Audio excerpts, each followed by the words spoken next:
The Beaver Dam Common Council together. Today is Monday, July 1st. It's 7:35 PM. Would the clerk please call the roll? Anderson, Here. Appenfelt, Here. Gwinnett, Here. Burnett, Barry, Here. Fisher, Here. Hiley, Keel, here, Mark, here, Olson, Present. Perkins, Here. Yuds, Here. Zop. Here. Okay, we have a quorum, and please let the record show that Jennifer Hiley and Kevin Burnett both are excused. And please join me now for the Pledge of Allegiance and a moment of silent deliberation. Pledge allegiance to the flag of the United States of America and to the republic for which it stands, one nation, under God, indivisible, with liberty and justice for all.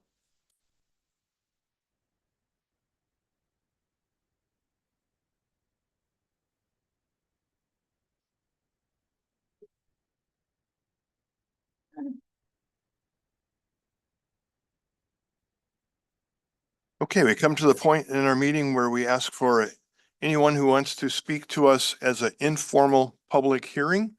So if there's anyone in the audience or online that would like to speak to the council about an issue that is not on the agenda for this evening, now is your chance.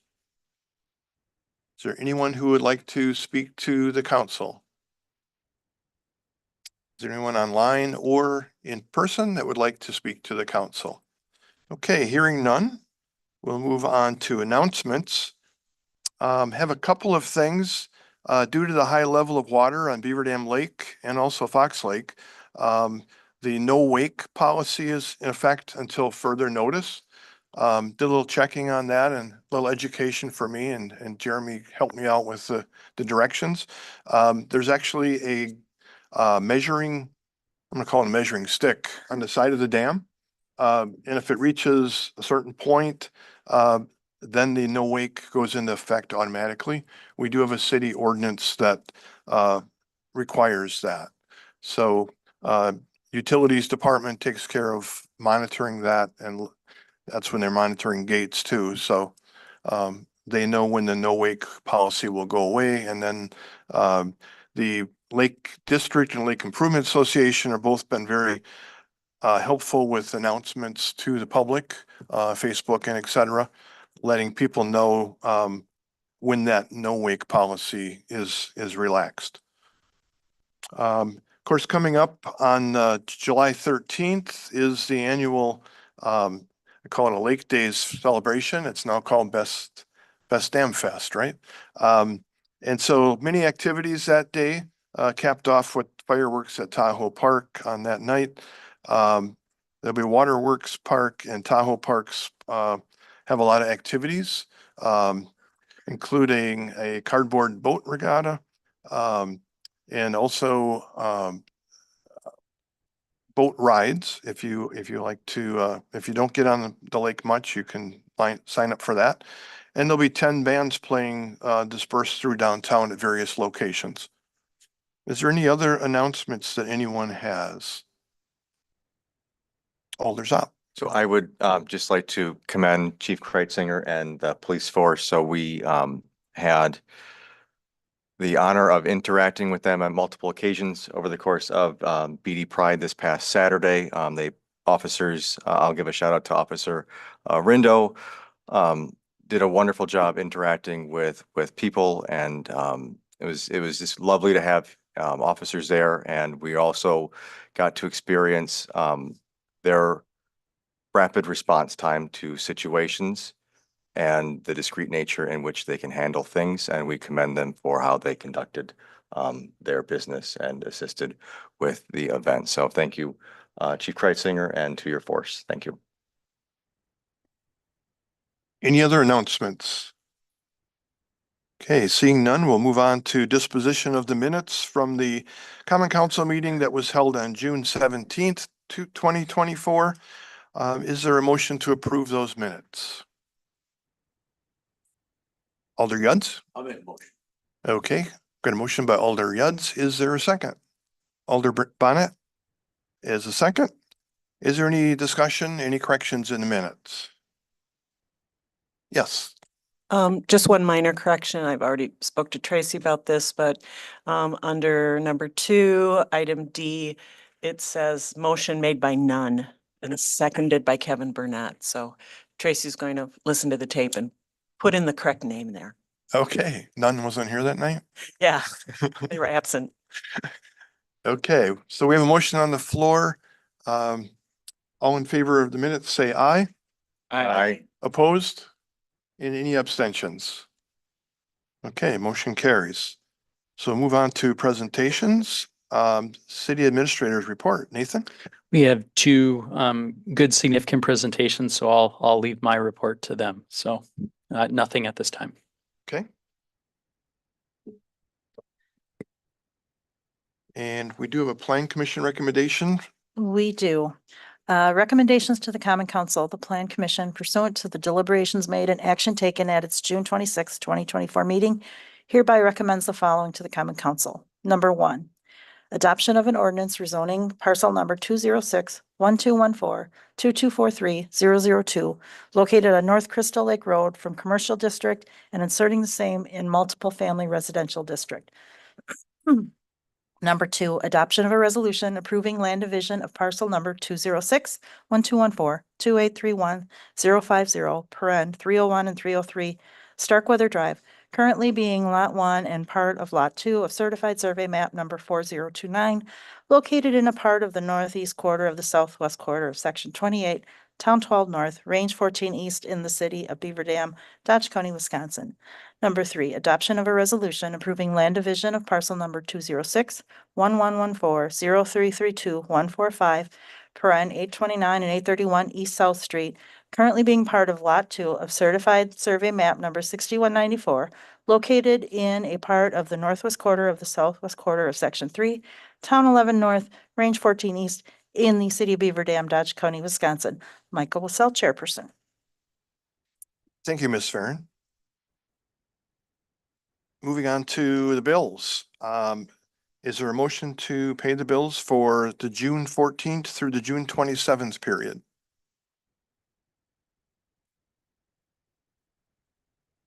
I'll make a motion to pay the bills the amount of $414,819.50.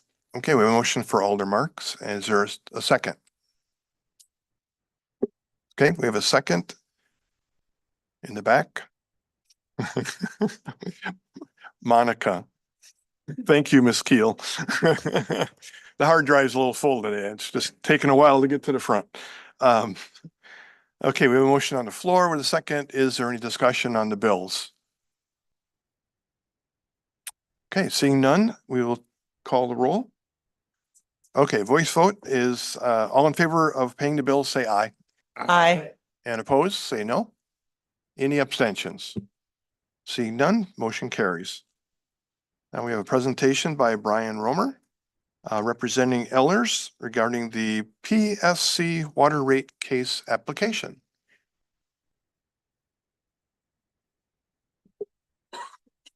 Thank you, and thank you for having us here tonight. I also have with me Peter Curtin from Ellers, who's been assisting with phase 2 of your water rate study. So I believe it is in your packet, starting on page 17 is kind of the memo, and then beyond that, the presentation. So I will walk through this short presentation. The first page, kind of identifying why we are here, is just setting the stage as to how do we get to this point. Phase 1, we did present in August of 2023, which is the initial long-range cash flow analysis. What that is identified for is to look at how does the PSC regulate water rates, what is the current and projected financial position of the water utility, and therefore what are our options to adjust rates with the PSC. It was decided at that time to move forward with phase 2 by council vote, and that was where Ellers is going to complete your PSC water rate application and submit that to the PSC. So that's why we're here tonight, is we're going to review the results of the application and then get consensus to file the application. And so we're going to walk through that here now. On to the next slide. Just a recognition and reminder of the PSC process. You only have 2 windows of opportunity to adjust rates with the PSC. One is called a simplified rate case, which I would just say is simply an inflationary rate adjustment that is flat and set by the PSC. You can only complete that though if you're eligible. So there's kind of a financial restriction and a timing restriction. The city is no longer eligible due to the timing restriction. You have a 5-year window since your last conventional rate case. So the only way to adjust water rates is through a conventional rate case, which you go through the whole application process, and that's why we're here tonight. That application is for what's called a test year 2024, which means you are collecting rates on your assets through this calendar year. We'll explain further on the next slide. So this slide is identified to show what the PSC math is, basically a shorthand version of what the conventional rate case application solves. It's a fun 30-tab Excel document, but we've tried to whittle it down to one little chart here. They say your rates should be based off of 3 cost buckets: operating and maintenance expenses, depreciation, and then their set rate of return. So the Public Service Commission sets a rate of return that all utilities, upon applying to them, will be benchmarked to. That is a dollar amount that's based off of whatever their percentage is. Currently, it's about 6.2 to 6.3%. And they take the undepreciated value of your system and just calculate that. So if you were to go to the right-hand most side of this chart, we are recovering the 3 following cost buckets: day-to-day expenses, or O&M, that operating and maintenance line of $2.9 million, depreciation, which is $900,000 and change, and then that rate of return, which is $800,000 and change. You take out your non-rate revenue, and that builds what's called your revenue requirement. So right now, the city's rates should be at 4.5 million. They are at just under 3.5 million. So we got $1 million to go, which results in about a 31% revenue adjustment. So this application that is sent to the PSC is requesting a revenue adjustment of 31%. The other thing that we did want to add here is kind of looking at the longer range picture, and part of staff's initiative, having Ellers complete this analysis, is we do kind of look at the bigger picture. And one thing that the goal of staff is can we look at how to implement rate adjustments over a longer period of time and kind of identify what's the appropriate use of these PSC windows of opportunity. So one thing that you'll note that's highlighted in orange there is the PSC math does kind of have a detriment in weighting as you add assets, or that PSC rate of return remains flat or even increases. You can have a compounding effect, meaning waiting to adjust rates, right? The PSC math gets larger and larger. Of course, you can catch a downswing on the rate of return, but that's like predicting the bond market. I'm sure we'd all be on an island somewhere if we could do that. So again, kind of understand that there is a compounding effect generally to the PSC math. We want to use those simplifieds when we can to try to eat into that.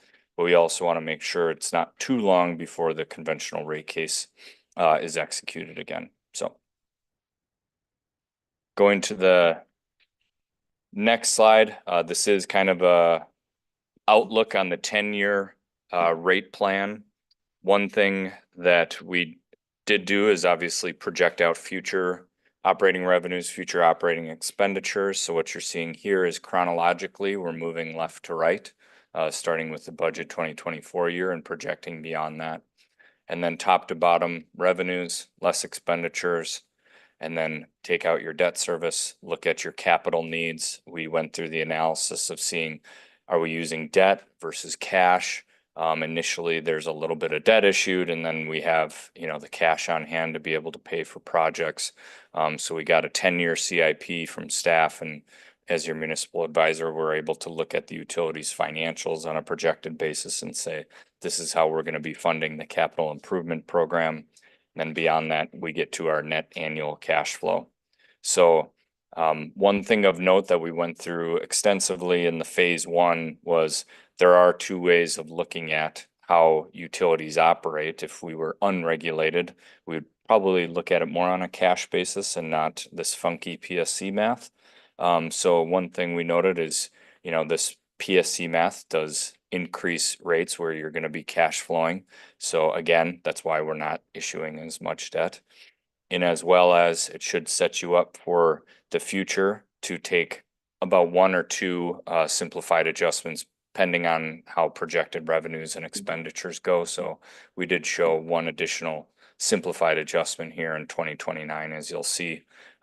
You would take action on that just kind of through budgetary practices on an ongoing basis and identifying whether or not you're eligible for those. The one thing I'll note again is you do only have a 5-year window to attack those simplified rate adjustments and implement them. Otherwise, again, you'd be beholden to the conventional rate case to adjust rates in the future. So another rate case is not shown as needed right now under all of the furnished information that we have at hand. Any questions on kind of how the PSC looks at things or the 10-year plan?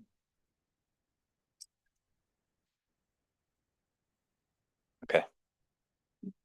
Most importantly, then we'll go to the next slide, which is identifying the impact on an average residential bill. So 31%, again, this is a revenue adjustment request to the PSC. What they'll end up doing is auditing the application and every PSC annual report since your last conventional rate case. So that just means a bunch of fun questions for staff that will help them through. But they'll end up fine tuning what that adjustment should be. They'll make their official deliberation on what that revenue adjustment should be. But then they go into a cost of service and rate design. So this slide is depicted to give a general sense or range of where the rate will be for an average residential customer. Understand it is out of the city's hands, meaning that the PSC kind of has a calculation that they will do to determine the cost of service and rate design, ultimately where your rates will reside. Typically, that range is about 95 to 101% of what's going to be depicted here. So pretty close. So we got a good idea. That 31% does not translate to a quite equal dollar change to the average residential customer on a quarterly basis. What that is based off of is about 12,000 gallons of usage. You guys bill by cubic feet, so that's 1,600 cubic feet. And then the flat quarterly service charges and public fire protection flat charge as well. So adjusting those kind of by 31% each, your bill goes from $3.29 on the volumetric basis to $4.32. Then it goes from $35 to about $46. So if you did want to calculate your own bill and know how much volume you use, you could kind of get there generally by just applying that flat charge plus your usage times the volumetric rate.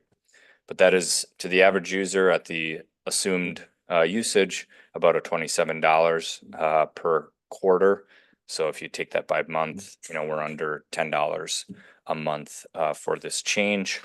And then on an annual basis, about just over $100 change for, annual water bill. And again, this application to the PSC only controls water rates. Any other utility rates are not subject to this process. So questions on the impacts of the rate or potential impacts of the rate application on an average residential bill? Yeah. Yeah. I probably should have asked this on the slide before, but can you tell us again why we're going from 0% increase in the past few years to 31% and then 0% again? Sure. Yep. The PSC for rate adjustments only allows certain times that you can adjust rates. So if you qualify for a simplified adjustment, you can take that. It's inflationary. Right now, it's a 4.1% adjustment. The city cannot do that in perpetuity. until you do another conventional rate case. So then, all right, knowing that that window's shut, now we got to think about what is the conventional rate case process? That is the PSC applying their formula. This is true of all utilities in the state of Wisconsin. They apply their formula, and the only other opportunity in a conventional rate case to split that adjustment is if the assets you're adding have a construction period that lasts greater than a year, so you go beyond this year, and it's also part of a construction authorization, so rules on top of rules, then you can build in the stepped increase, which I would call your catch-up adjustment. And then you could do a second increase for the assets you're adding in the next year. So if anything, if you were eligible for that, your adjustment would actually be larger than 31%. So what we're saying here is under the PSC opportunities we have to adjust rate, this is the only opportunity, and it's 31% under their math. So we have no choice. No choice, yeah. No.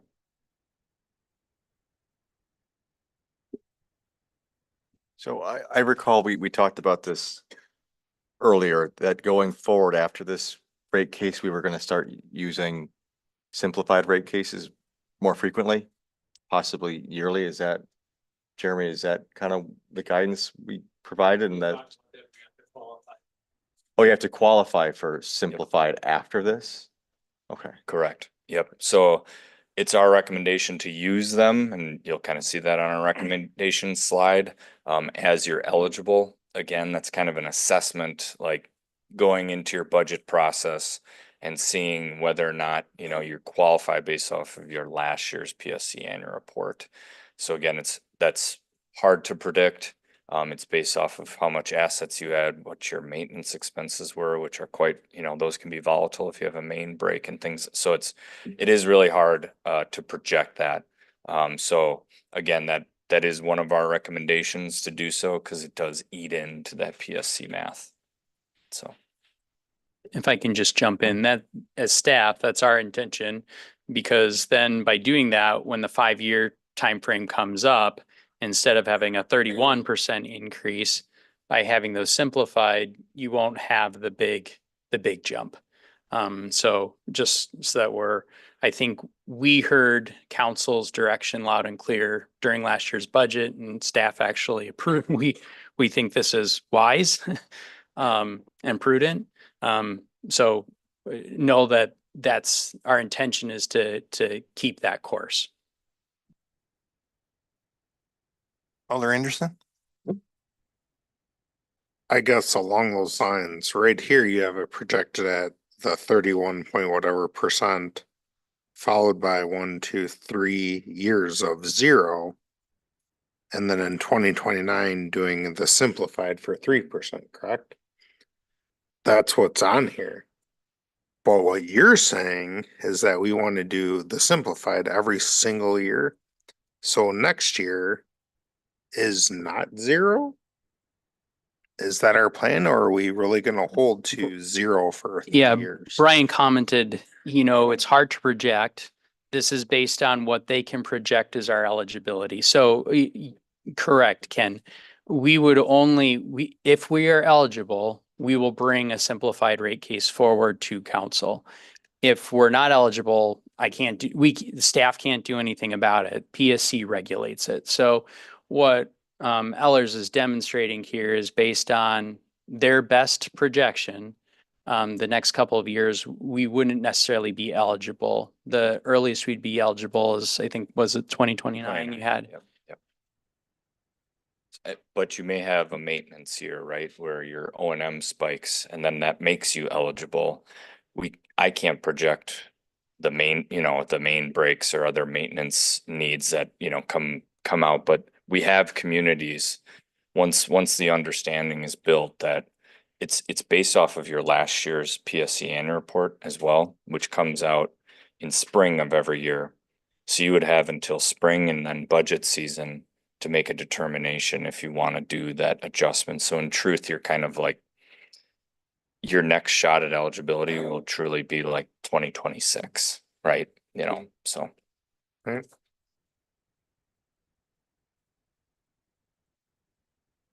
Any other questions for Brian? There's still more. Yeah, just one couple slides. Okay. So the next slide is a comparison. We show these because we're always asked. But I will say that understand that not all utilities are created equal. You have different, cost causation than your neighbors, whether that's topography and pumping expenses, source water and treatment expenses. So always think that it's not always apples to apples when you are doing a rate comparison. But the one thing that I would say, if we could evaluate all these utilities and say they are exactly equal in terms of the framework that makes them, and therefore the only differential is the financial decision or management of where they want to change it. My recommendation there is all utilities would have an unknown future expense, whether it be capital maintenance, et cetera. But you would probably want to be somewhere in the middle, right? Understanding that if you're on the low end, at some point that capital asset's going to hit, or the maintenance is going to hit, whatever that might be, and your adjustment is going to have to be larger. So kind of staying in the middle is ideal. What you'll see here is pulling a rate comparison by Dodge County utilities. That 31% takes you from about the bottom third to about that middle third, or top of the middle third, if you will. The other thing is there are a lot of other utilities going through this process. This year alone, we have our record amount that we've filed as a firm. And then we know of a lot of other communities that are going through this process as well.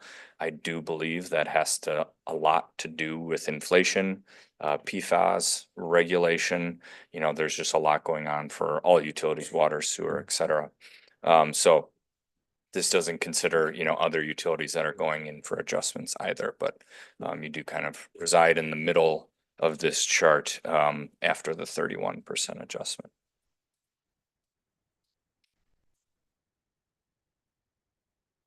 So then on the next slide, we did want to just kind of speak to, alternatives.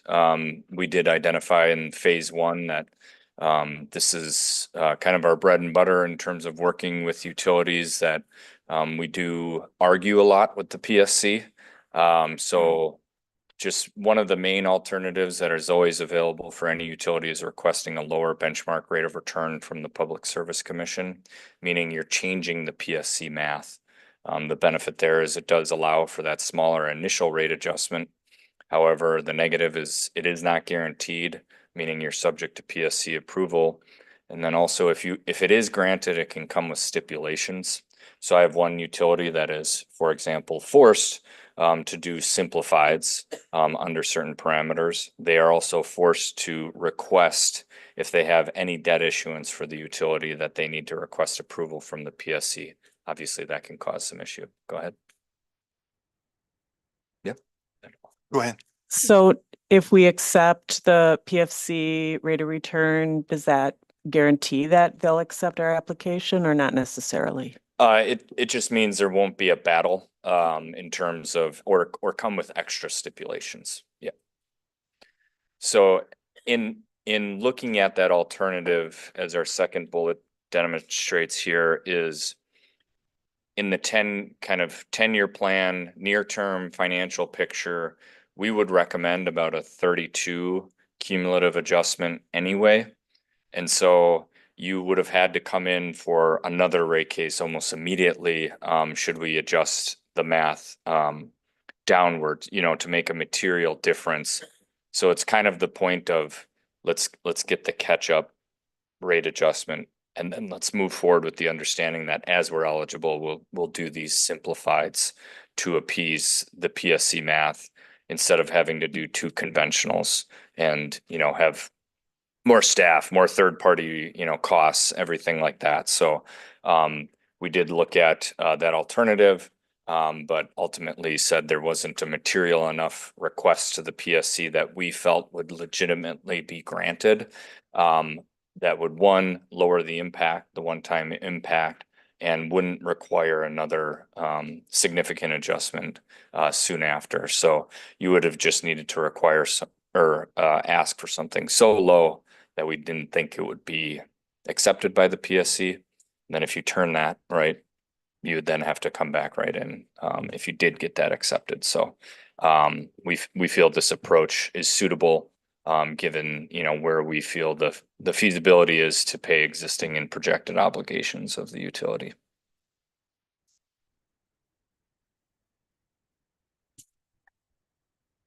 Then finally, our recommendations. We would recommend filing the app at the benchmark rate of return.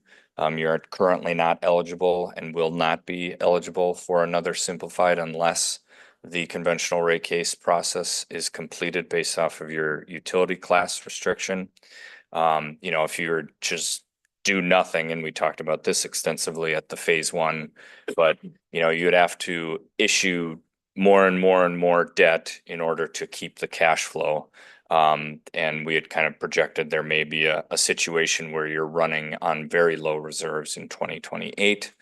If you do choose to send the application into the PSC tonight, that timeline is about in 2 to 3 months. We'll be working through all the fun questions with staff and the PSC. The public hearing would be about 5 months out. They're kind of getting a little slower right now in processing applications. Implementation, I would say 6 to 8 months out. Sometimes the fall can be quiet for them. Sometimes it can be very busy. So our hope is for a 1/1/25. I think that makes it easy for all parties, you know, ratepayers, city staff, everybody involved. That would be the goal and why we're kind of filing it now. But again, this is all in the PSC's hands is my point, and we can't really control that timing as much. And then the recommendation, again, as we've discussed here tonight, is trying to use those simplified rate cases, or what I call SRCs, in the allowable future, your 5 years from the implementation date.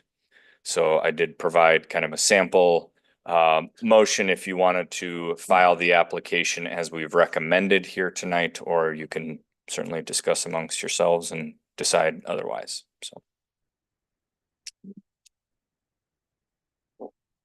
Are there any other questions for Brian?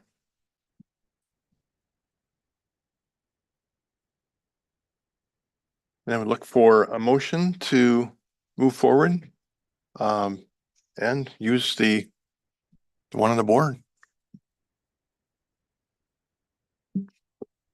Alder's up. I'll make a motion to approve the suggested rate for PSC. Okay. Is there a second to that motion? Alder Olson? We have a motion and a second. More discussion. Any other questions? Seems like the PSC doesn't leave us a lot of choices. I've seen this cycle before, and they always seem to kind of get you into a corner, and then you have to have a big raise. I don't know, it's a cycle that you think they'd want to work through where you could have more gradual inflationary rates. I 100% agree. Peter's probably laughing behind me, but I'm getting a lot more flack from the PSC because we're arguing more with them, and it's emotionally frustrating. You know, it's like I think about the ratepayers, every community that I serve, and there shouldn't be this level of regulation. I totally appreciate the regulation, but it's just should be able to divvy it out. I totally agree with your comment there. Any other comments? If not, please call the roll. Anderson, No. Appenfelt, Aye. Winet, Aye. Barry, Aye. Fisher, Aye. Keel, Aye. Mark, Aye. Olson, Aye. Perkins, Aye. Yads, Aye. Saab. Aye. Thank you.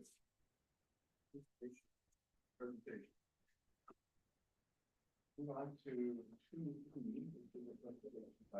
segment. Representing FRS Consulting regarding mass transit. And he'll be online again tonight. Matt, if you're on, you're welcome. I don't think you need quite the introduction. Last time, about a month ago, Matt presented to the group regarding kind of the findings of our current taxi service and the needs. They're here tonight to present kind of options and so forth.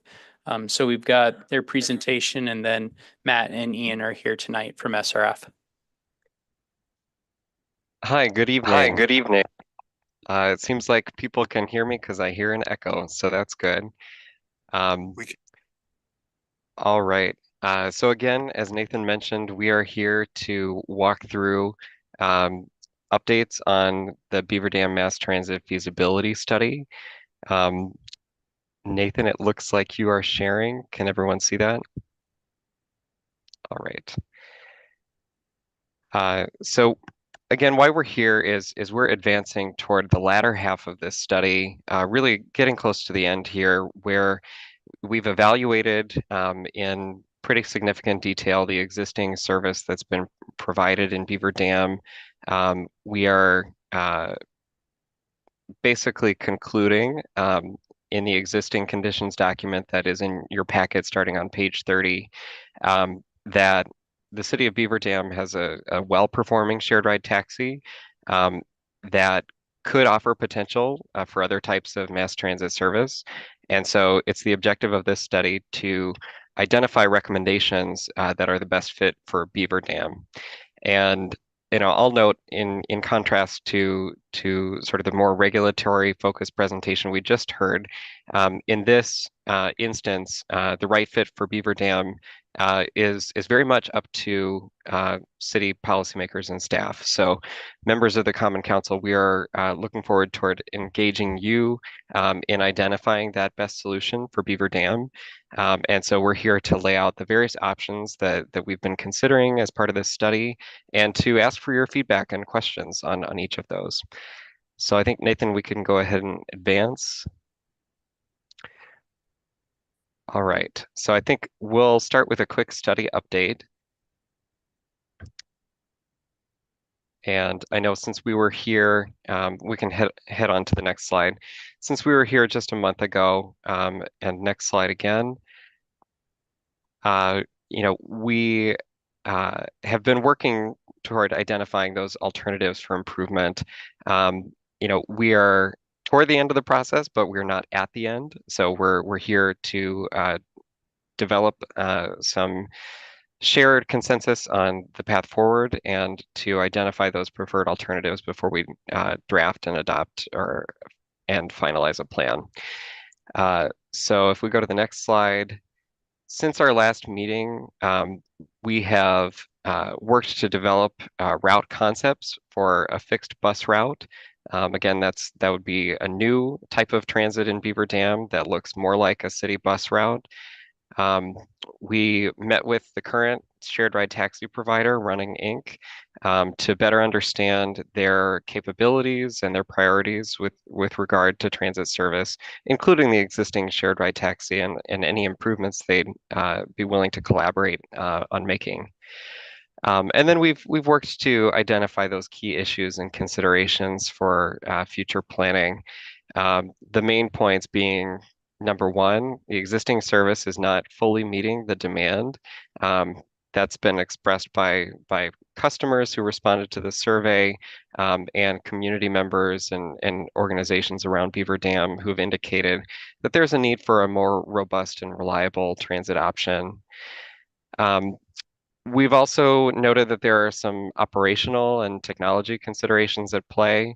There's a desire among some folks for an improved customer experience that takes advantage of technology, using things like smartphone apps and real-time information to make things, a little smoother to reserve and track and manage trips. We recognize that upgrading to a fixed route transit service could add capacity to the system, but may not be the way that customers are used to using transit in Beaver Dam. And then recognizing that improvements come with an additional cost. So there's a conversation around the willingness to invest in different types of transit service to meet the needs of residents. We can advance to the next slide. So here, really, we're hoping to lay out in greater detail than we had time to do last month The various potential transit options that we've been considering, these were spelled out in the request for proposals and outlined in our study scope. But again, the three big ones are fixed route transit, which is your traditional bus operating on a scheduled route alignment with designated stops, a flex route, which is a little more flexible than that, where you can request a deviation to get closer to a destination, and then microtransit, which is sort of the upgraded version of a shared ride taxi that takes advantage of those technology improvements. So then we'll walk through each of these in a little more detail, including some of the advantages and disadvantages of each. Fixed bus routes, as you know, most people are familiar with, operate in larger cities and in some peer communities of beaver dams. And the advantages of fixed routes is that they offer predictable and reliable service at scheduled times throughout the day. So, you know, someone knows that if they pick up the timetable, you know, within a few minutes, give or take, there will be a bus at their location, you know, at that hourly or half hourly frequency on schedule. And you know, this comes with some advantages, some disadvantages. An advantage is that people can plan their trips around the schedule. Disadvantages, it's a little less flexible than a demand response service like the shared ride taxi, in that you might have to walk to a stop, you might have to leave at a different time to match the bus. And then operationally, you know, a fixed route must be implemented in conjunction with ADA complementary paratransit service. So that's one factor in sort of the federal regulations that determine what services must be made available. Essentially, you have to have a demand response service that provides people with disabilities with an equivalent trip that's accessible and goes basically door to door.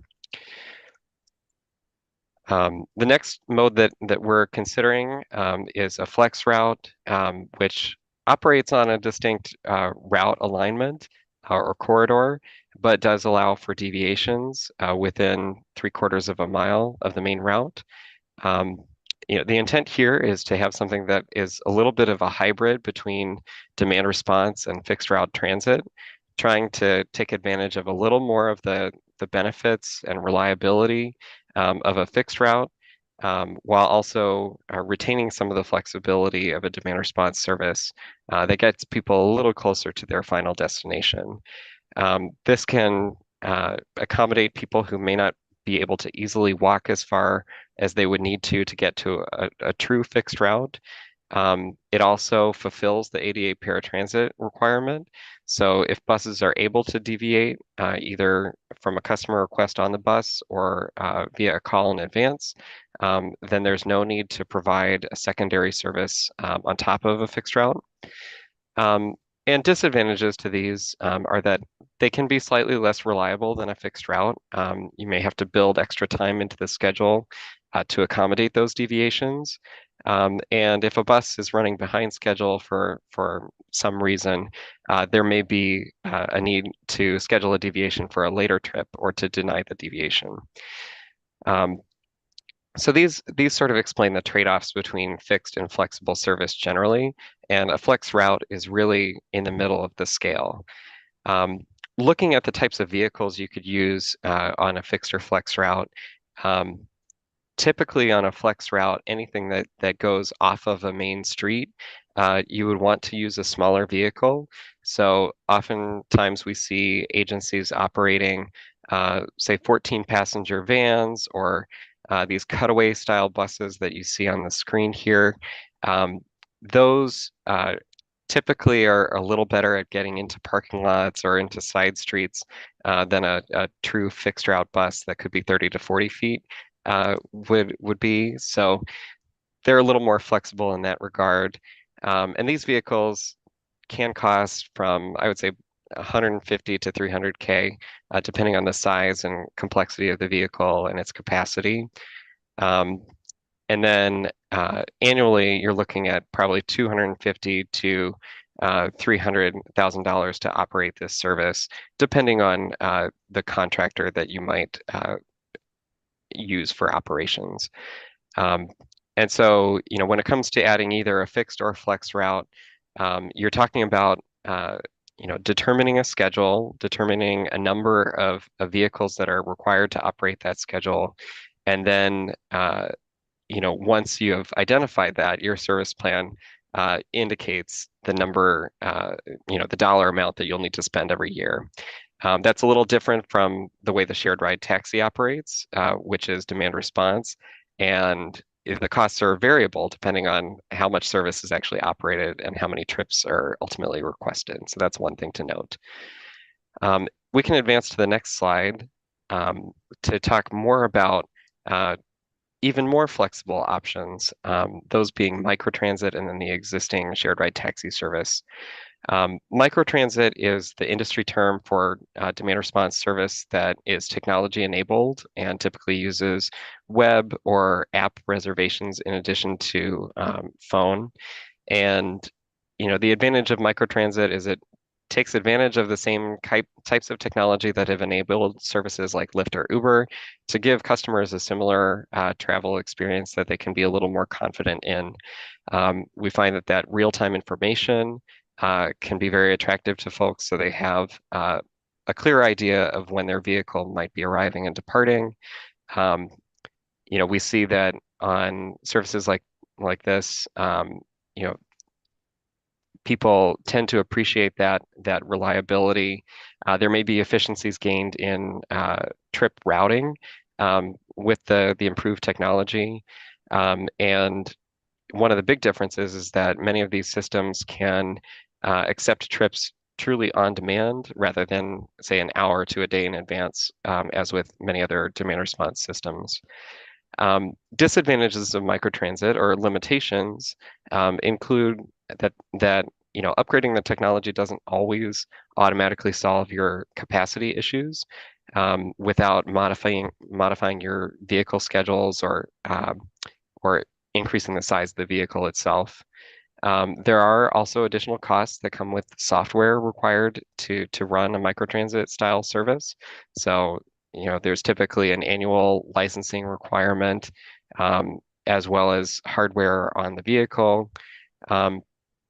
And so this all kind of adds up. And typically we'd see these services from a technology standpoint costing $75,000 to maybe a little over $100,000 annually just for the software and on-vehicle hardware component. And then if there were a desire to use vehicles that are larger than the existing shared ride taxi fleet, you'd be looking at smaller to mid-sized vans that may be $80,000 to $150,000. From an operations perspective, assuming you're running the same number of vehicles as you are operating in the shared ride taxi today, the overall operating costs would be expected to be somewhat similar as long as you're using the same operations contractor, and that's something that we'll talk more about. So I think we can go to the next slide. Just to note some of the benefits and limitations of the existing service as well as the new models we're considering. The shared ride taxi service is something that's fairly unique to Wisconsin. It is operated by Running Inc. in many cities, not all, but in many of the cities across the state that do run this style of service. And at the state level, this program has been designed to achieve rural and small urban transit at a very low cost per passenger and a very low total cost for the municipalities and counties that sponsor it. So, the benefits of this are that in a lot of places in the state, you see rural transit that is more available than it would be in, say, a peer state due to the sort of inexpensive operator and the state sort of policy framework that supports this. Sticking with the shared ride taxi would, keep the advantages of the service that riders do enjoy today. We did hear positive feedback about the availability of the service, and for those who are able to rely on it, people tend to like it and prioritize it as a way to get around. But it may have limited ability to attract new riders, in part because of capacity concerns that are impacting especially the peak hours around 8 a.m. and 3 p.m. on weekdays. And this is not likely to change significantly without a big cost increase. The existing provider is going through a workforce shortage that is making it difficult to staff the revenue hours that are expected. So in terms of the existing service, if they could get more drivers and vehicles, it would be easier to fill that capacity need. And then finally, the technology has been a limitation with shared ride taxi. Obviously, it's not quite the same user experience as more of the technology-enabled services that you might find in microtransit in other cities.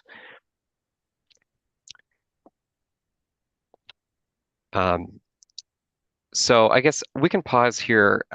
Do folks have any questions about the types of transit service that we're exploring here before we get into specific alternatives for fixed or flexible routes? Yes, Ken? I actually do have one question. As far as what are the bigger bus service, whatever you call them, fix, flex, wouldn't those require additional certification by the drivers also? That's a great question. So typically the driver licensing requirements are dependent on the class of vehicle that you'd be using to operate the service. And that's one reason that you see some agencies that operate fixed or flex route service trying to specify the largest vehicle that they can without graduating to a vehicle weight class that or capacity class that would require a commercial driver's license. In places that have a tight labor market, it can be hard to keep and retain commercial driver's license qualified drivers at the rates that are paid in public transit. And so, it can be useful to stick with sort of the cutaway style vehicle on the smaller end of the size scale to make sure that you're able to take advantage of drivers who may be plenty good, but may not come with the certification already. So that is a good question. And, that is one reason that it may not make the most sense to go immediately to a 40-foot bus because you'd need to have people to drive it. Any other questions from folks?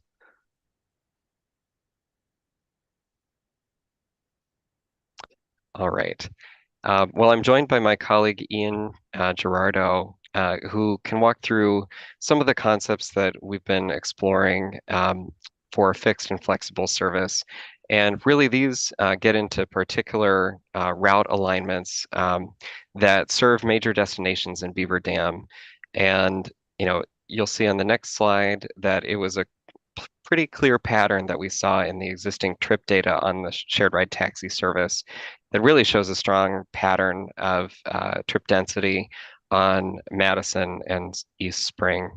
And so, we do see that this is a potential fixed or flex route corridor, but a question is, how do we get to locations that are maybe close to the corridor, but not quite on it? And so Ian will walk through some of the particular alternatives that we've been workshopping as we get toward what would be, sort of the ideal fixed route or flex route alternative. Essentially, our approach is that we want to make the best case that we could for fixed, flex, or microtransit service, and then be able to engage in that discussion about what the best type of transit is for Beaver Dam. Yes, thank you, Matt.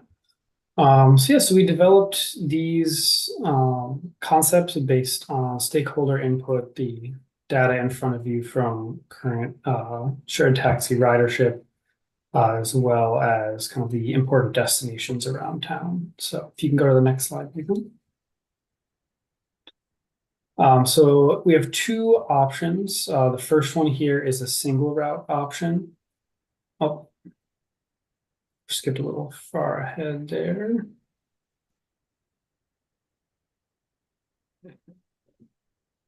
There we go.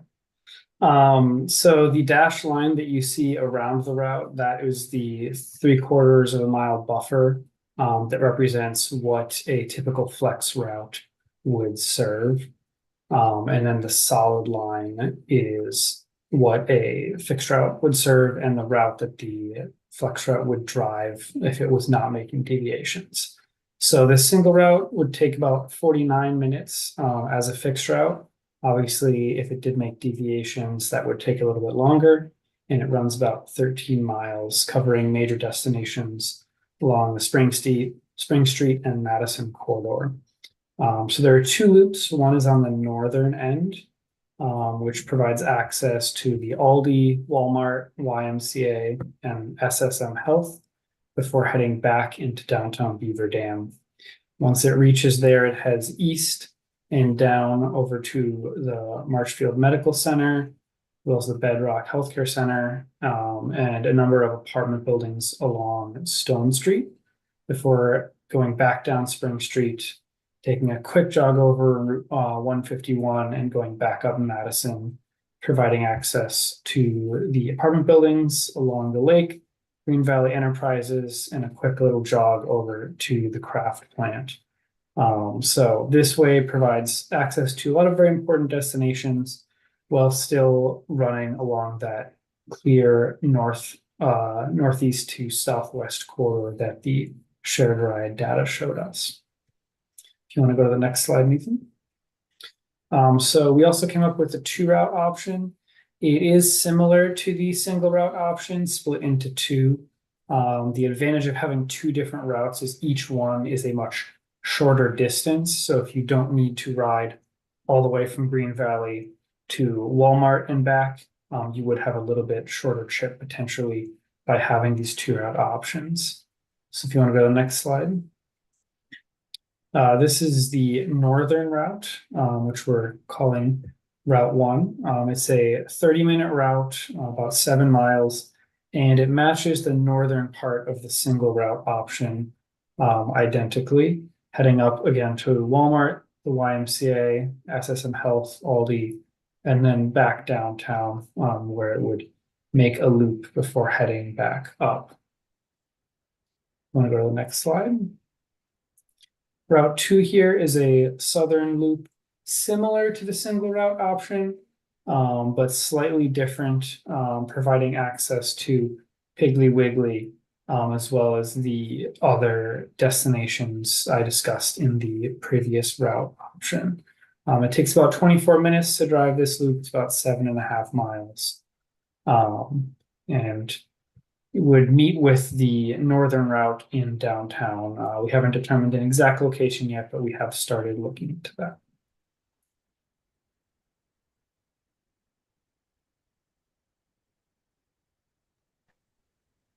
All right, so those are some potential fixed or flex route options.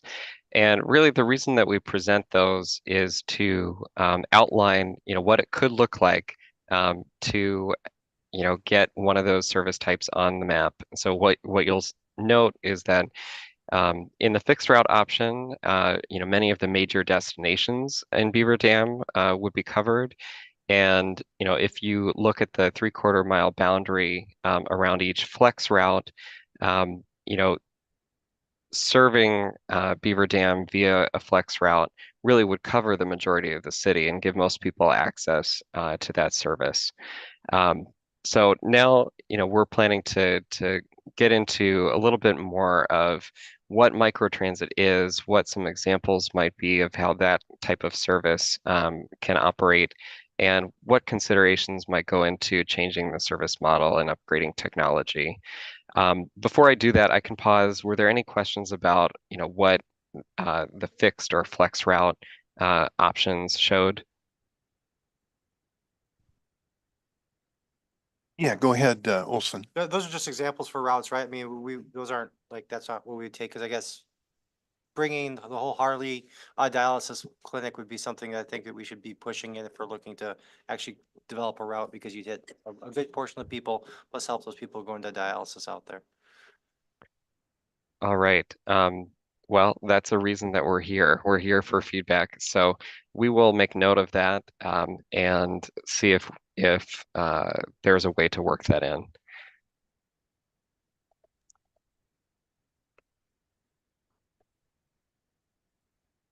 Don't see any other questions at this time. All right. So I think we'll keep going with microtrans a little bit. We do want to leave some time for a little discussion on this. So if we can go to the next slide, some examples of microtransit service that are around Wisconsin that are already in operation are Green Bay Metro On Demand and FlexRide Milwaukee. A number of systems across the state and across the country have been looking toward these tech-enabled demand response systems to extend the reach of fixed route bus systems that are already in place. In the very largest regions in the country, there are a lot of places where these systems are designed to get people to and from rail stations as well, or just operating in places that may not be able to support a productive fixed route bus service. And so, a secondary use case for microtransit is as sort of a more robust level of service for places that haven't yet had a fixed route. And so you see a bit of that in Green Bay, where they have several microtransit zones, some of which are places that used to have fixed routes, and others are places within the agency's service area that had not had enough demand to implement a fixed route, but still needed some form of transit.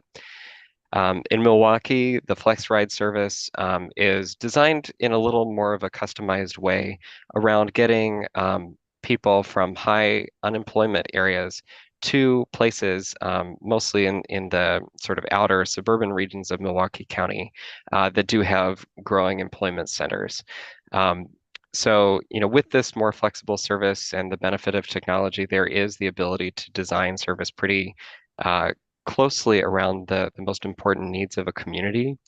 But here in Beaver Dam, the needs that we have heard expressed and that are being served by the existing shared ride taxi is more of a broad general transportation market. People are using it to get to work. People are using it to get to healthcare. People would like to use it to get to and from grocery stores and downtown events. And so there are a number of different trip purposes that would be served by such a service in Beaver Dam. If we can go to the next slide. There are a number of different vendors on the market who can provide either technology solutions for microtransit or operations or both. Some of the biggest names are here on the slide. They include companies like Via Transportation, Inc., which started off as a competitor to Lyft and Uber, and then realized their product was really the software. Spare Labs is a software-only company that works with many large transit systems and small ones. And then Rideco is a Canadian-based company that does similar software to the other two, but also engages in operations in select markets. One thing that you'll see across the spectrum of different vendors is that many vendors are willing to participate in smaller microtransit programs from a technology perspective. These platforms are already developed, they're already built and in the field, and all it takes, or I hesitate to say that, but it doesn't take that much more to implement it in a new city than to draw the service area boundary and turn on some tablets and phones. So, it can be fairly quick to use a technology solution. And, for many of these providers can cost in the range of 75 to 100K a year, or maybe slightly more, depending on what features of the software package that you want. There are some providers that offer things like an automated voice assistant for people who call to reserve a trip. If you're planning on using the existing shared ride taxi operator, that may not be necessary. So depending on what options you select, there can be greater or lower costs. I'll note that for a couple of these, where you do see operators that are willing to sometimes engage in actually operating the transit service in addition to providing the software. That's the case in Green Bay. And with these larger providers, typically you see that in order to enter a new market where they don't already have some operations, they want to see a fairly sizable contract. So we have heard in the past from at least one of these that they wouldn't play for under $1.5 million a year. Well, that's a little bit above what the existing shared ride taxi service costs. So that's a factor to just be cognizant of as we consider the appropriate model for Beaver Dam. And if you were to look at operations with one of these providers, you may be looking at paying maybe $80 an hour for operations compared to about $30 an hour on the next slide that we'll see for the existing operator. So it may be fairly inexpensive to roll out software, but it could be very expensive to have a new firm come in and start operations from the ground up. So the existing operator, Running Inc., is a provider that is experienced in offering shared ride taxi operations across Wisconsin. They probably operate more of these, including through their subsidiaries, than any other company. In addition to a shared ride taxi, they also operate paratransit service in select markets, so they have the capability to do that. They also have the capability to run fixed or flex route transit as well. And one place where they do flex route is in La Crosse County, where they run Scenic Mississippi River Transit, which serves several rural areas. We do see that there are some advantages to this, one of which being the very low cost per revenue hour of about $30. That was according to 2022 data. And their ability to operate efficiently results in lower costs per trip for the city of Beaver Dam and good cost efficiency performance when you look at peer systems. Some drawbacks to the existing provider are that the technology is what it is and allows phone reservations and online reservations, but doesn't offer the real-time information or the customer-facing smartphone app that you may be able to get through a different technology provider. They're also having some difficulty hiring drivers at the current labor rates. And there are some barriers to them really materially increasing their drivers' wages in the middle of a contract, because since they keep costs low for the cities, it's difficult for them to raise their cost structure until the city is able to renegotiate a contract. So within the current contract, they have expressed that they're somewhat limited in being able to hire and add more capacity. They have said, however, that they'd be willing to use other technology if the city wanted to purchase it to provide some of those features that people are seeing more often in other places, and to upgrade that user experience. They've also expressed a willingness to explore a flex route if that were something the city wanted to pursue. They recognize that a flex route is beneficial because it doesn't require a separate demand response service to satisfy ADA passengers. And so rather than running a fixed route, a flex, an ADA paratransit and a shared ride taxi, they'd suggest running, at least on a trial basis, a flex route service along with the shared ride taxi to see whether people can be accommodated on that style of service. Matt, can I interject real quick on this too, just to bring context? So Running can't just upgrade their technology because of DOT regulations and trying to make sure that they're consistent across all of their different jurisdictions. However, the city could basically be the owner of the technology and then they would utilize it, if that makes sense. So it's a subtle difference, but I think it's an important distinction to make. And if I can just interject one other thing, we showed you both the fixed route, the one single route, and then we showed you a 2-route system. The 1-route system would be harder to do with the flex, because if you have 1 route, you've got 49 minutes, you don't have a lot of wiggle room. If you are wanting to do the 2 route, then it would offer more ability to do the flex route. The only issue is that by adding a second route, you are adding a second vehicle, and there's an additional upgrade in that operational cost.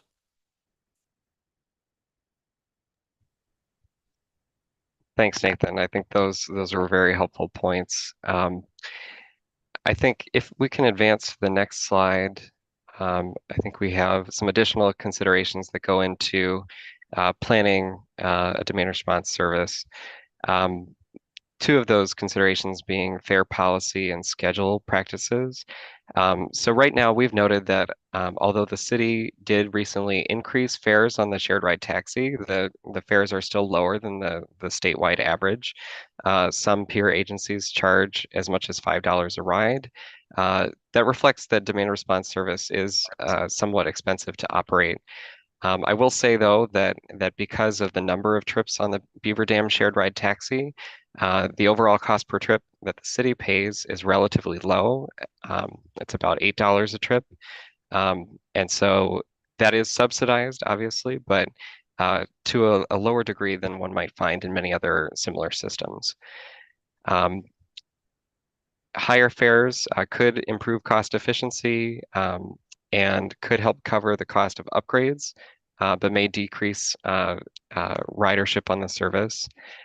If the city were to explore a fixed or flexible route, typically those services are priced at a lower rate to try and attract more riders, because the more people you get on those buses, the better they perform. Schedule-wise, one thing that we noted in the data review was that the existing shared ride taxi operates until 10 p.m. on most weekdays and as late as midnight on Friday and Saturday. And it operates those hours, but carries most riders during sort of the 6 a.m. to 8 p.m. hours and a little later than that on weekends.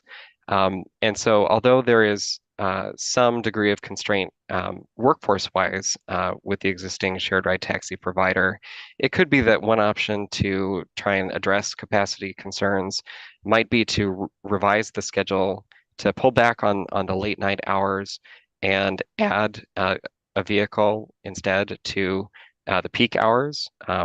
We'd have to discuss that a little more with the contractor to make sure that they're amenable to that. But that could be one way to shift resources around a little bit to better meet the needs that are being expressed.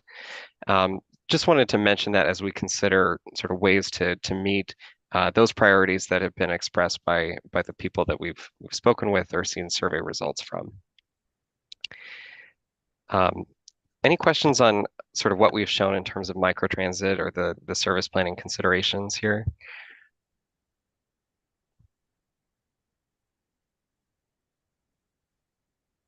Okay, we'll get to a point where we can have a little more back and forth in just a moment. We do have one question here. Oh, So- sure. We did a flex route, a 2-route flex route. Would somebody on a flex route be able to still transfer to a different flex route? Is that possible, or are they stuck in that existing flex route bubble? Yeah, so I think the intent would be to allow people to transfer to the other flex route.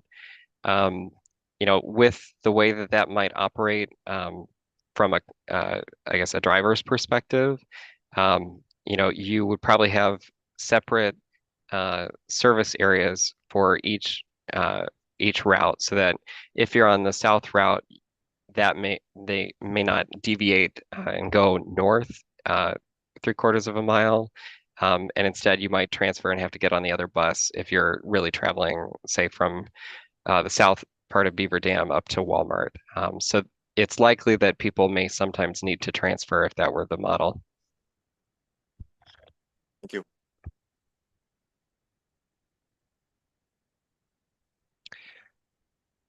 All right, I think we can go ahead and advance if there are no more questions. We just have a little more, but really our intent here today is to make sure that we're laying out the various courses of action that are possible, so that you all as a city decision-making body can guide the work of staff and us as consultants in identifying the preferred solution. So we have a few discussion prompts and summary slides here where we'd like to solicit your feedback on this now that you've heard all of the information that we've had to show. So again, here are some advantages and disadvantages of the 3 different modes that we've been considering. Fixed, obviously highest capacity, predictable schedule. Disadvantage requires that ADA paratransit service. Flex route, it's sort of in the mid zone on everything. And to the question that we just received, it can be a little unfamiliar or confusing to riders, but it does offer that flexibility to get people closer to their destination. And then microtransit we see as something that can improve the quality of service that people receive, but it may not always add capacity other than some minor efficiencies. And like the shared ride taxi, the cost on microtransit typically scales with the number of passengers that you're carrying. So if more people take it, you need to get more vehicles on the road. Whereas with a fixed route or flex route, to an extent, if you've got more capacity on the vehicle, you can carry more riders and the service operates efficiently. So if we can go to the next slide. Where would we go from here? So we've basically outlined a number of different potential strategies. One answer could be simply upgrade the technology on the existing service. In that case, the next step would be to look at developing a request for proposal for microtransit technology, perhaps pursuing some grant funding to help that, help maximize the city's investment in that technology. And then the way to get that on the street would be to include the requirement to use that technology in the next shared ride taxi contract. So I think there's a little left on the existing shared ride taxi contract. So it would be renegotiating or basically speccing that in the next time around to improve that technology. If the city were to go with a fixed or flex route service, that would be a new operating contract. There would need to be a request to WSDOT to get additional operating assistance for both state and federal funds for that service. Typically, you'd also need to acquire a vehicle for that type of service that would be a little larger, and that's typically acquired at a 20% local match. So there are considerations with regard to sort of the one-time expenses as well as the ongoing expenses. And then finally, if the city elects to try and make schedule or fare changes to change the efficiency or performance of the existing service, those could be done with small modifications to the existing shared ride taxi contract. We'd have to look at what provisions there might be to amend that. But there may be limited opportunities to achieve meaningful improvements without investing in some additional resources or other types of transit improvements. And then I think we have one final slide where we ask you, if you have any comments on which type of transit service you think best meets the needs of Beaver Dam residents, considering what amount of additional resources the city may be able to spend on public transit. And if say, for instance, we see multiple different types of needs, what would this group see as being a top priority? And so here is where we pause. We've presented a lot of technical information. We are open to your questions on anything that we've presented so far, but we're looking for feedback and your perspective on the way forward here.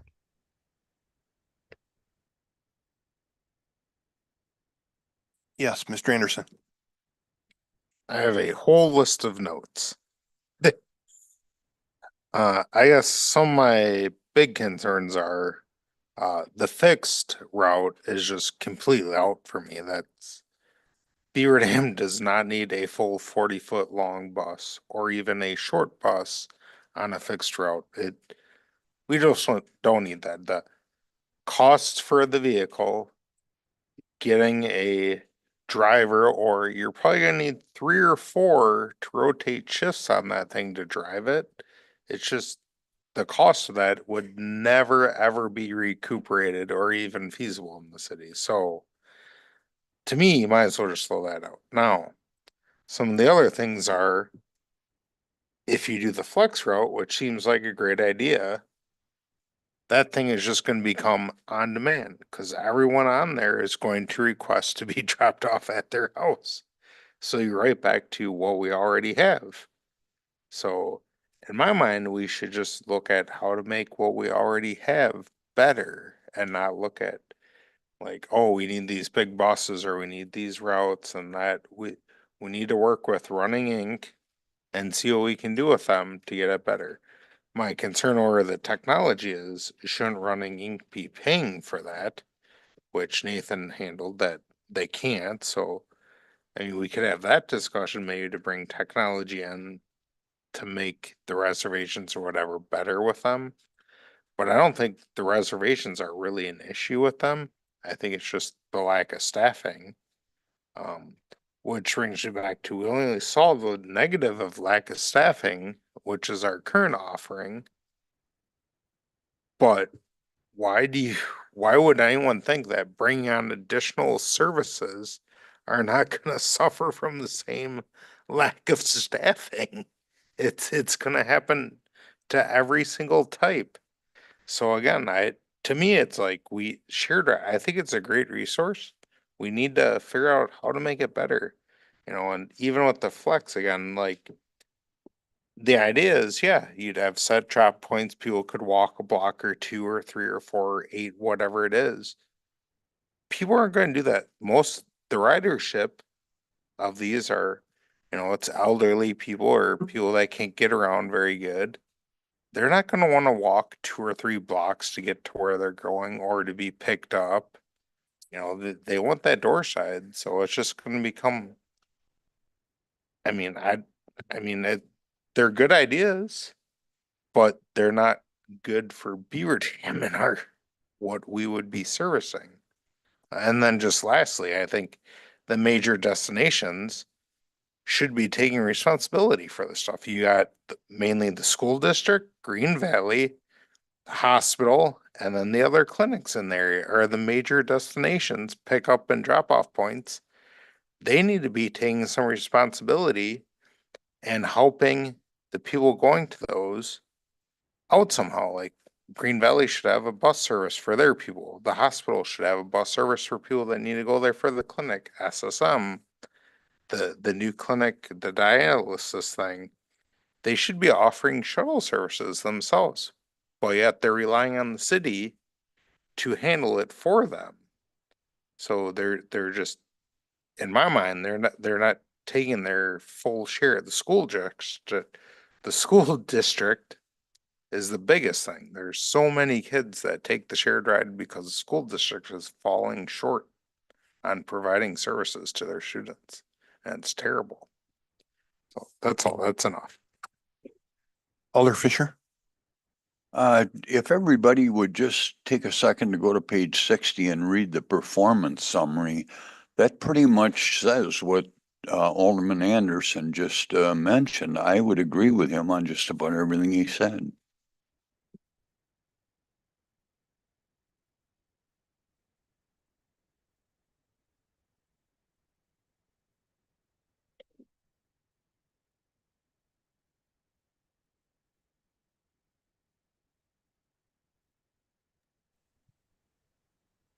Well, I can say that we appreciate the comments so far. And if there are any other perspectives that folks would like to offer, we are open. We're all ears.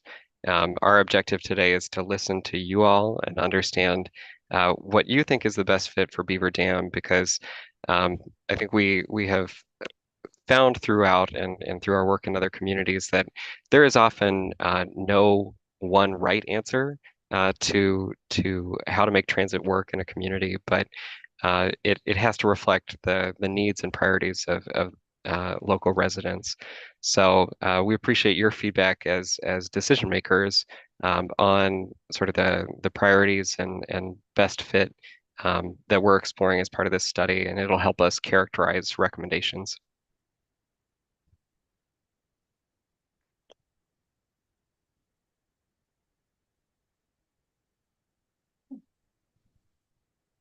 Well, I think if there isn't any other feedback, I think that there were two comments that SRF and staff can take kind of as the consensus.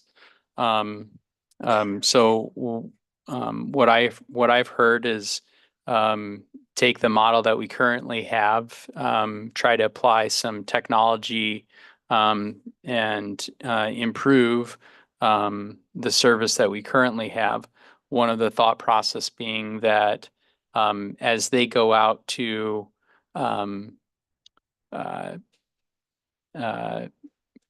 provide us their hourly rate, they could also to try to attract more drivers.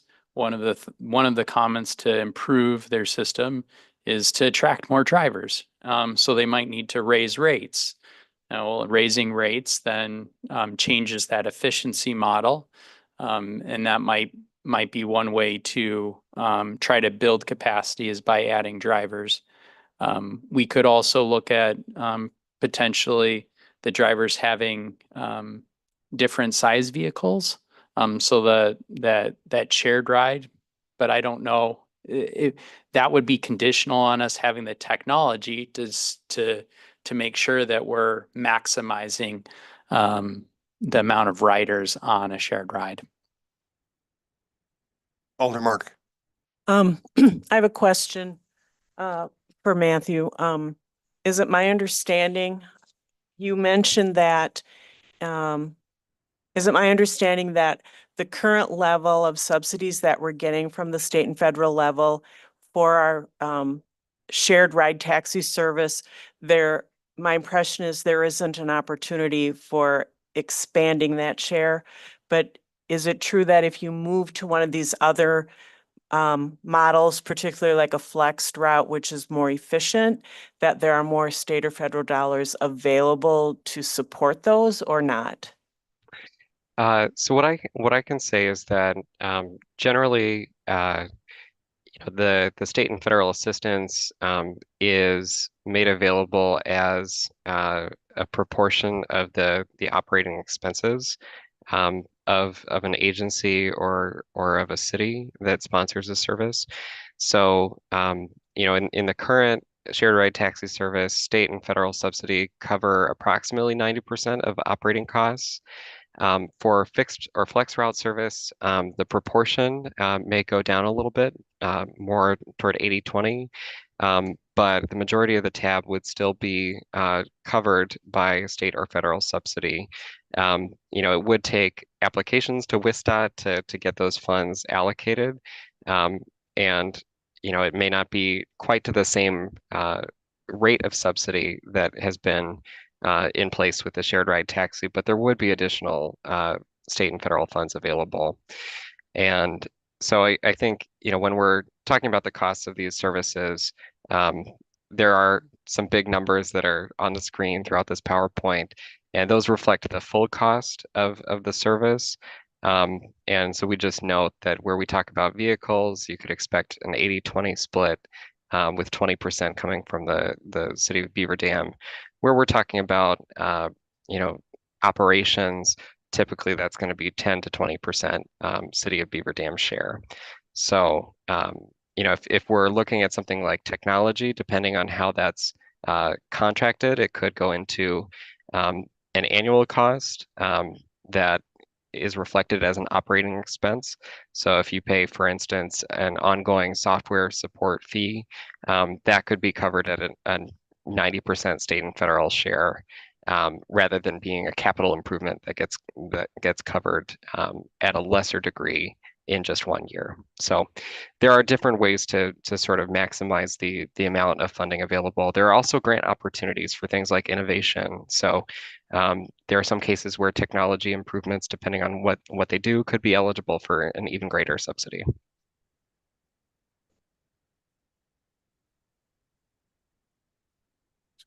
Yes, Alder Yuds.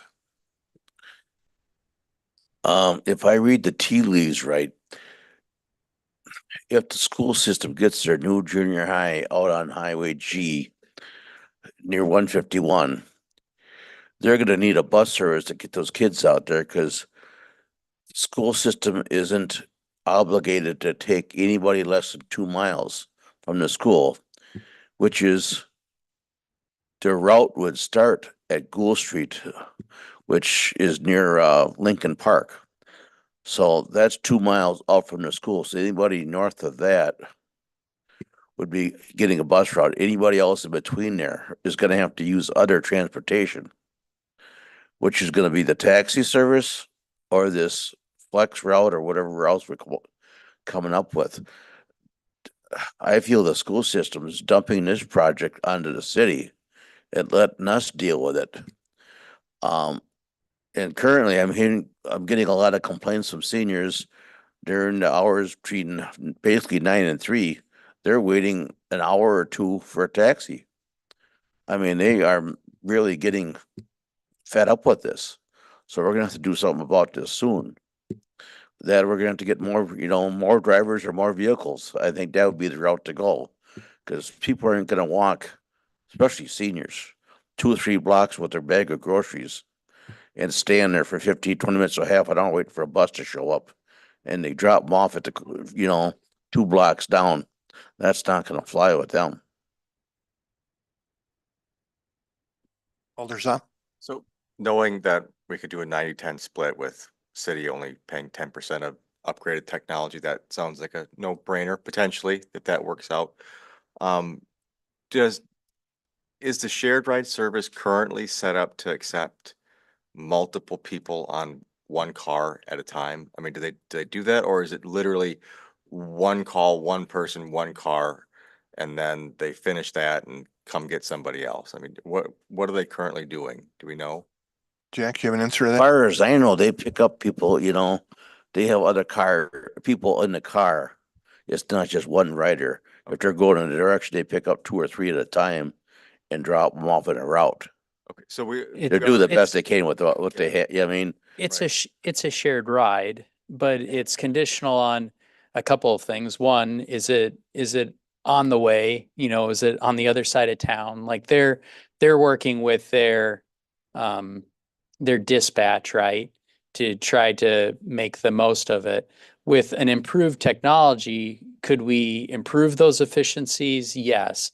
Another big complaint that's coming is it's easy to schedule a ride. It's the pickup that gets a little bit more complicated. And being able to actually see in real time where the taxi is and when the taxi can pick me up, it's the unknown, the uncertainty that causes a lot of angst. And not only that, with that unknown, sometimes it also creates a sense of unreliability, which then makes it so that you don't have as many riders, et cetera. So the point is I would agree that technology would be a good first step. Whether that fixes our capacity issue, like Jack just alluded to, we might have more demand in the future. And as Ken brought up, that getting the personnel might be more difficult, more complicated. Just to throw a little bit more, I don't want to push any one way, to be honest. The less work that staff have to do, sometimes we might actually appreciate. So if we just do the technology piece, that would be great. But just to throw a little bit more shade into this, is that it is a higher cost service.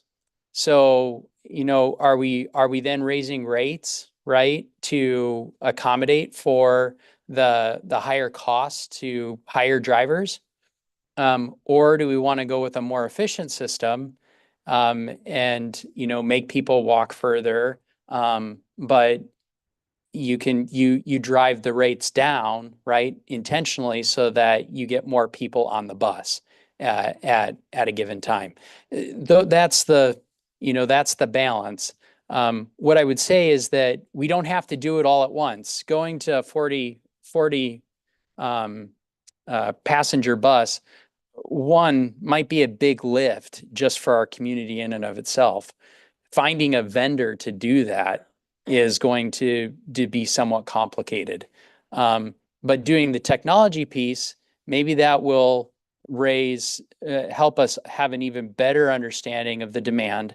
It might allow us to actually increase the size of the vehicle because we know that we can accommodate it. And then it kind of grows it naturally to do a flex route, if that makes sense. So I was also swayed by Alder Yudd saying that there are 3 or 4 people sometimes on a current ban. So if it paired with technology, or with technology first and then we assess, I think there would probably be peak demand hours. Maybe it seems there's a need or worthwhile to maybe get something like a 13 passenger van, right? Something bigger than a minivan, but smaller than one of those cutaway buses. Something similar to, I mean, there's a lot of larger vans that could transport more people than a cutaway bus, right? But not cost a whole lot more than a minivan. So it seems like a nice kind of stepwise approach based on need for peak demand. So that's kind of my opinion on technology plus the possibility of slightly larger vehicles. Alder Yance. If I figured it right this afternoon, the average rider pays $2.44 a ride. That's reasonable, I think, for $3.40 a gallon today. It's not bad for a ride. It's very reasonable. Any other questions or comments at this time?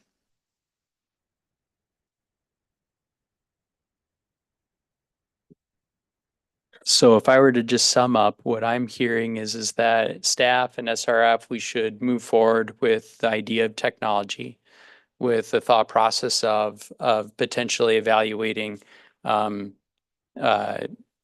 alternative ways to improve capacity in a more phased approach. I'm getting head nods. Matt, is that good enough direction for you? Yes, I think that's very clear direction. And what I can say is we really appreciate the engagement among the Common Council on this topic. We find that the best transit system improvements come where people are informed and engaged in making those decisions with an eye toward the best interest of the constituents and the city. So thank you for allowing us to come before you a second time to engage you on potential solutions. We look forward to delivering a plan that represents what you've told us today, and that presents a reasonable path forward for improving the service for customers.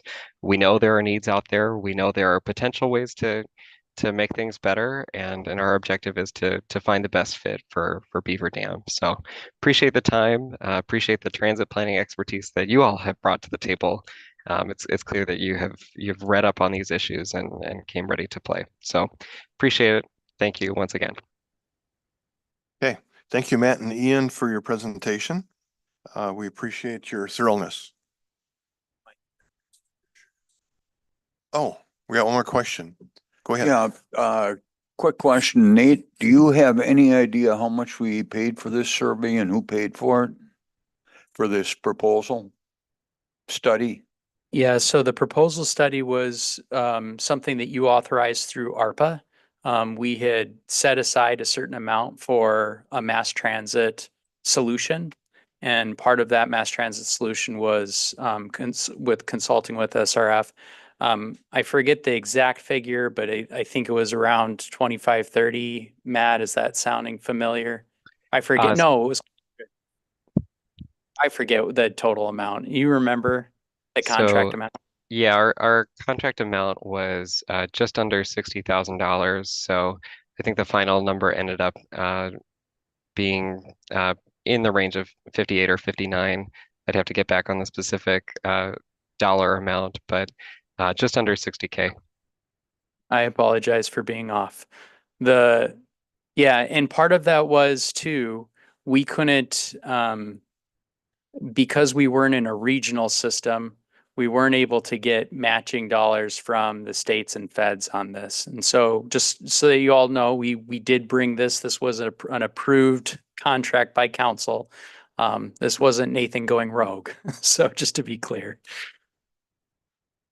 Thank you, Mick. Okay, I don't see any other questions, so we'll move on to ordinances. Go ahead. Ordinance number 9-2024, an ordinance rezoning parcel number 206-1214-2243-002, located on North Crystal Lake Road from commercial district to multiple family residential district. This is the first reading. Okay, this is a first reading, and we will have the second reading in the public hearing on July 15th. Moving on to resolutions then, Resolution 55. Resolution number 55-2024, a resolution approving land division of parcel number 206-1214-2831050 and 303 Starkweather Drive, City of Beaver Dam, Dodge County, Wisconsin, pursuant to the proposed unrecorded certified survey map attached hereto. Okay, I'll give you a little overview of this. 301 and 303 Starkweather Drive are under construction.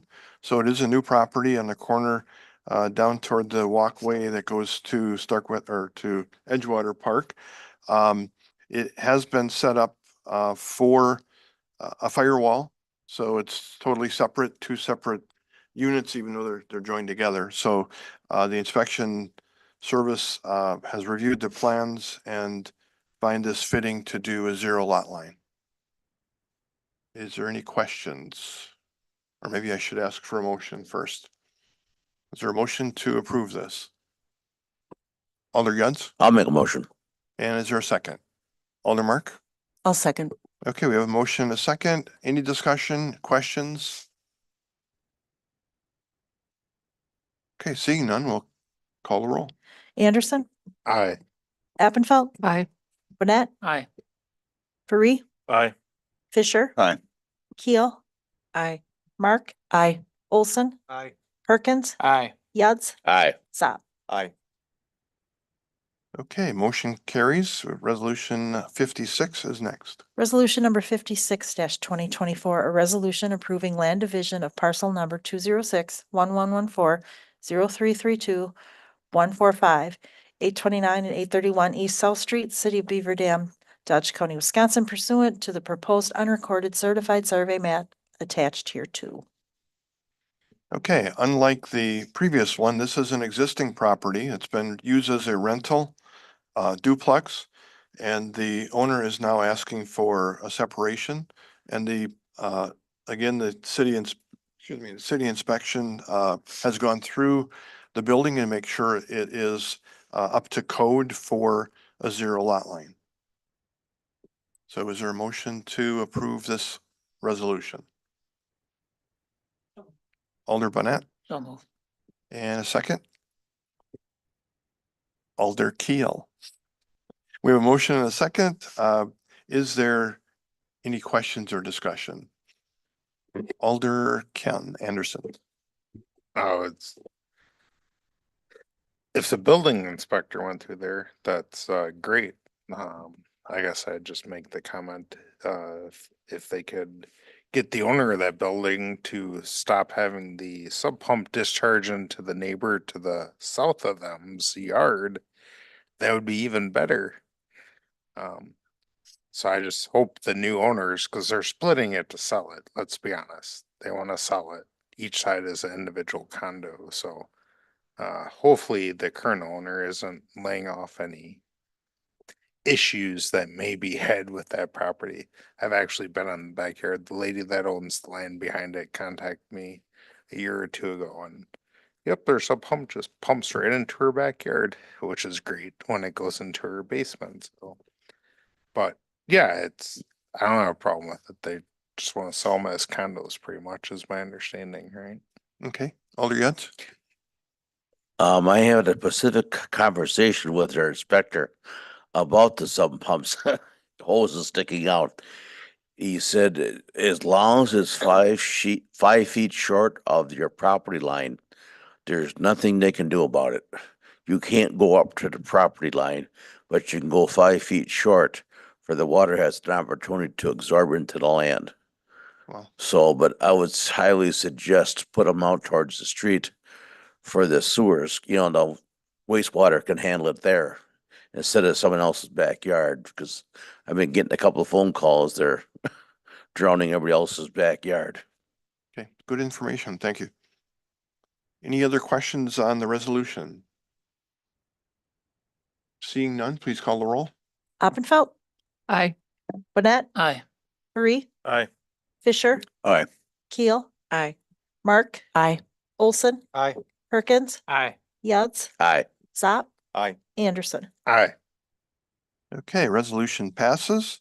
We move on to resolution 57. Resolution number 57-2024, a resolution authorizing amendment number 1 to the professional services agreement for the Kellum Road Extension Project.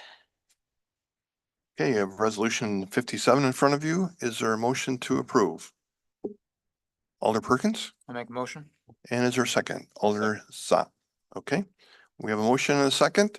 Is there any discussion, any questions on this resolution? Just a Yes. heads up, so we did discuss this in operations today. It did pass. It's basically just providing for inspection services, construction inspection services and staking. This as a part of kind of practice, usually it comes after the bid and design is approved. And then once we get that all figured out, then we contract for staking and inspection. So kind of normal stepwise process for Kellum Road. Okay, thank you. Any other questions or comments? Seeing none, please call the roll. Bonnet, Aye. Marie, Aye.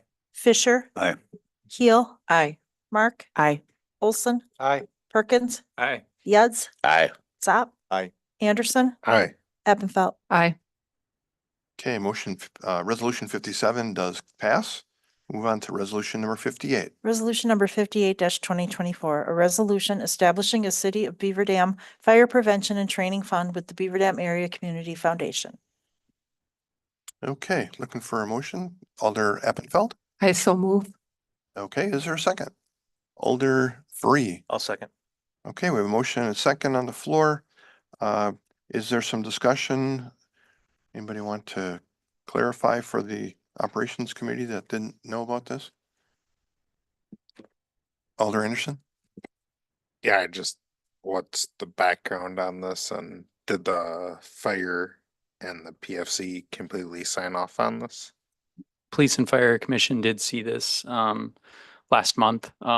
Mike, I don't know if you or Chief, if you want to come up, but they did approve this. We provided some information in the packet. Basically, fire department receives donations every year, similar to the police department that has, I think, 5 funds. The fire department's looking to have a fund with the foundation.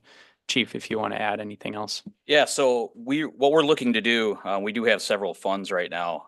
We have a fire prevention fund, which typically consists of soliciting donations from local businesses. We usually do that annually.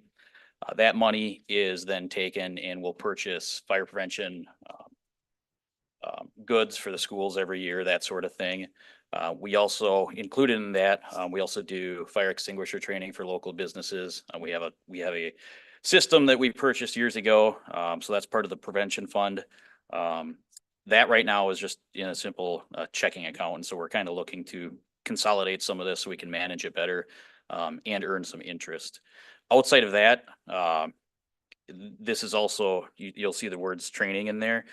Currently, our department offers AHA training. So we do CPR training, ACLS, PALS, some first aid training. Some of those we charge fees for, and so that goes into a separate AHA training fund. And then another whole new aspect is we have a cadet program. The cadets have been out fundraising a lot lately, and that's going to also be included in the fund. So what we're trying to do is consolidate all of that, put it into a single fund, and give it to the foundation so they can manage it. We can earn some interest, and then get rid of all these separate funds. So. Thank you, Chief. Any other questions? Seeing none, please call the roll. Faree, Aye. Fisher, Aye. Keel, Aye. Mark, Aye. Olson, Aye. Perkins, Aye. Yads, Aye. Sop, Aye. Anderson, Aye. Eppenfeld, Aye. Gwinnett. Aye. And resolution 58 passes. So we will now move into closed session pursuant to Wisconsin statute 19.85, paren 1, paren E, deliberating or negotiating the purchase of public properties, the investing of public funds, or conducting other specific public business whenever competitive or bargaining reasons require a closed session. Can we get a motion in a second for that? Okay, I need a motion to go into closed session. Motion by Mr. Anderson I'll make the motion to go. and a into closed. second by Alder Yuds. I'll second that. Okay, so we're moving into, We need to run the roll first. take a roll? Yep. Okay, so I do need a roll on that. Faree. Aye. Fisher. Aye. Keel. Aye. Mark. Aye. Olson. Aye. Perkins. Aye. Yads. Aye. Zop. Aye. Anderson. Aye. Eppenfeld. Aye. Gwinnett. Aye. Okay, we are